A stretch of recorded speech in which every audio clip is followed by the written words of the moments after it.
Big TV భక్తి సమాచారం WhatsApp ఛానల్లో జాయిన్ అవ్వండి. అన్ని విశేషాలు ఎప్పటికప్పుడు తెలుసుకోండి.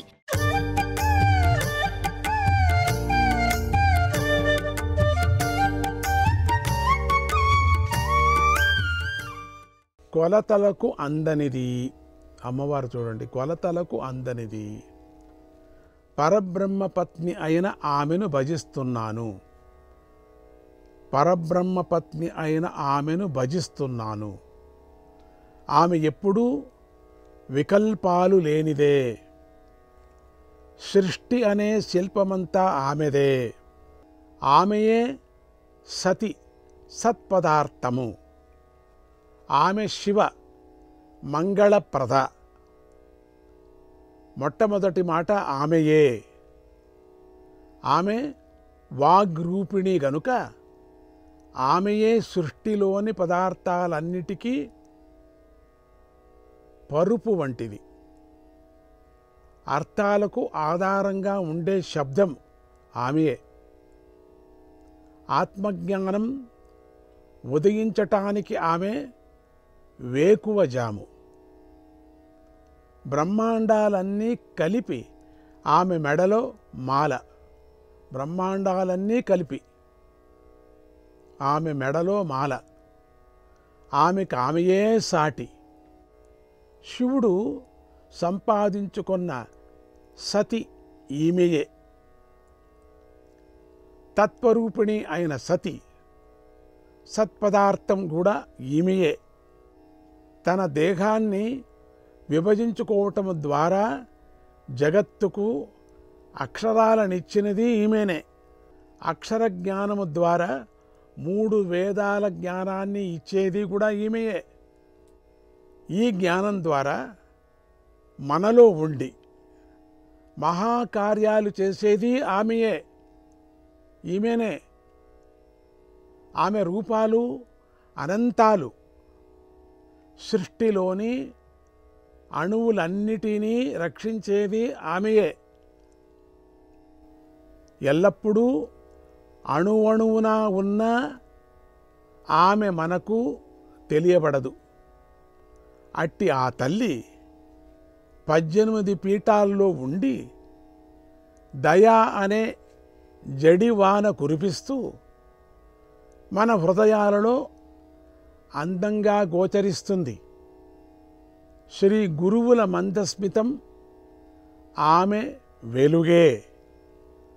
ఆమె మన హృదయాలలో స్థిరంగా ఉండేది. అలా ఉండి సచ్చిదానందాన్ని ఇస్తూ ఉంటుంది. ఆమె అమృతత్వానికి అది కారణం.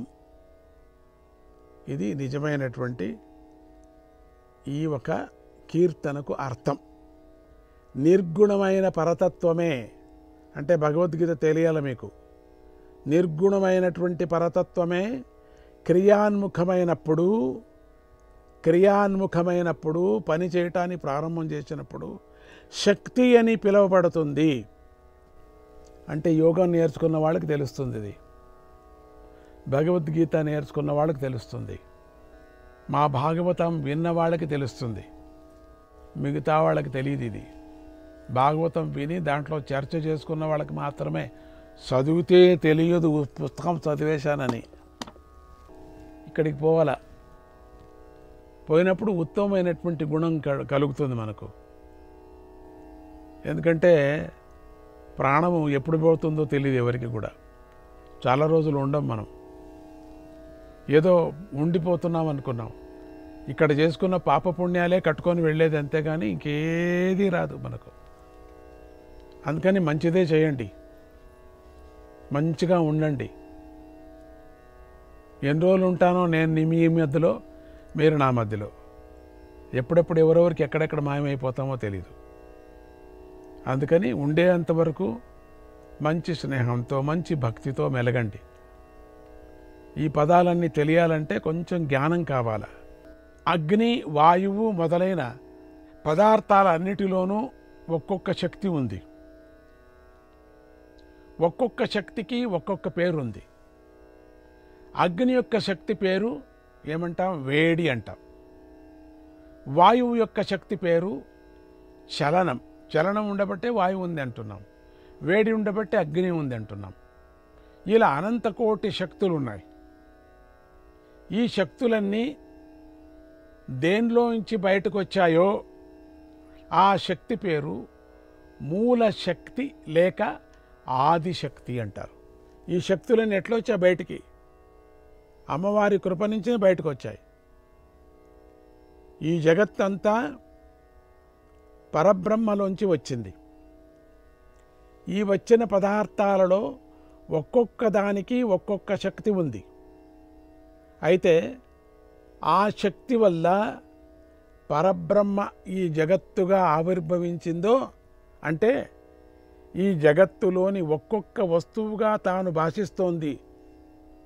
అట్టి శక్తి పేరు ఏమంటున్నారు మనం? పరాశక్తి అన్నా మూలశక్తి అన్నా ఒకటే అని తెలుస్తుంది మనకు.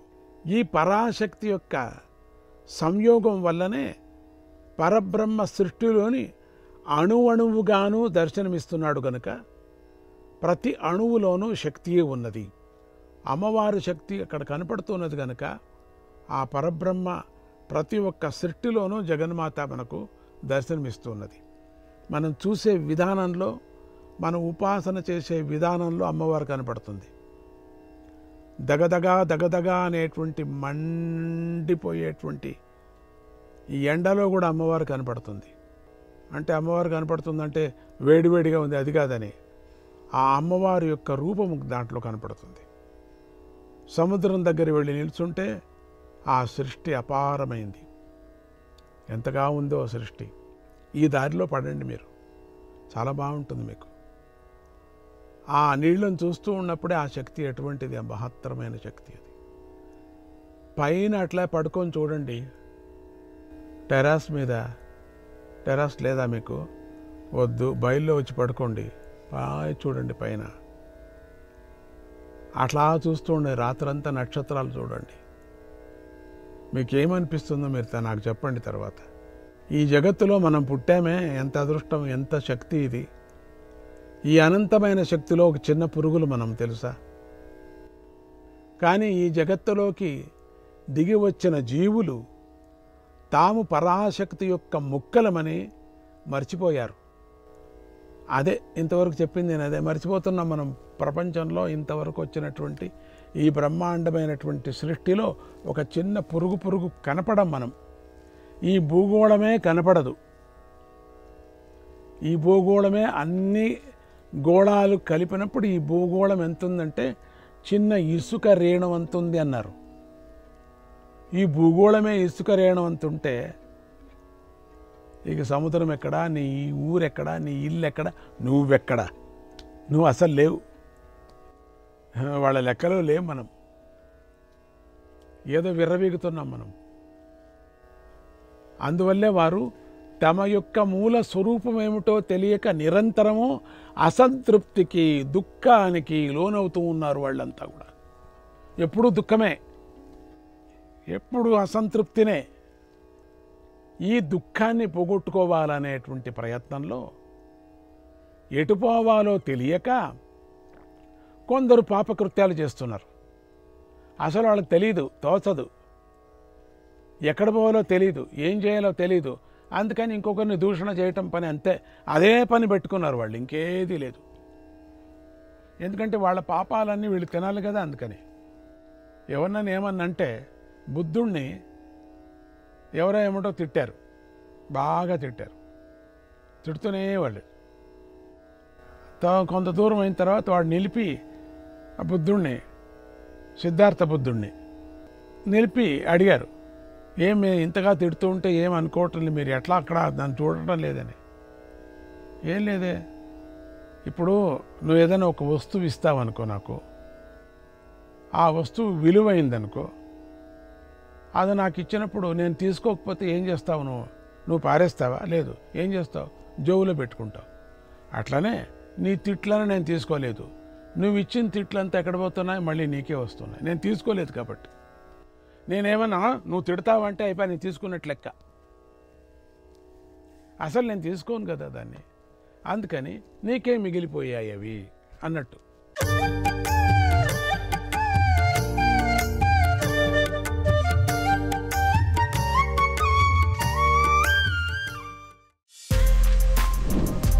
For more videos like this, subscribe Big TV channel.